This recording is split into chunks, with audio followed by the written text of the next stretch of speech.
This is day 30 in my 30 days of character building series so that you can be a better writer. I can't believe we've done 30 days already. It's been 1 month. So if you are just tuning in now, if this is the first video you've seen, go to my page and check out the rest of the videos if you're interested in learning more about character building or finding unique tips that you might have not heard elsewhere. Although there are some that you've definitely heard elsewhere. For the last day in this series, I wanted to do something that was simple, and that is to give your characters fresh traits.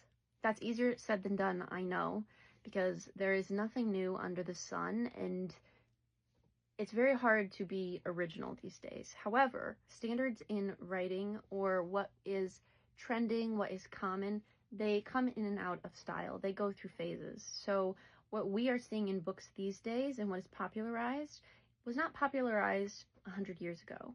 And often when something is popularized for so long and so many people try to copy it, it becomes cliche. It becomes a stereotype.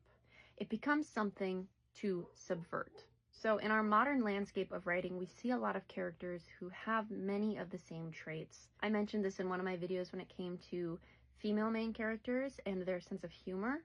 They all tend to have the same sense of humor. Not all of them, there are exceptions, but it's very common to find a female main character who is very serious and dramatic. And when she does have any kind of humor, it's a snarky, almost rude sense of humor because it's supposed to be seen as empowering.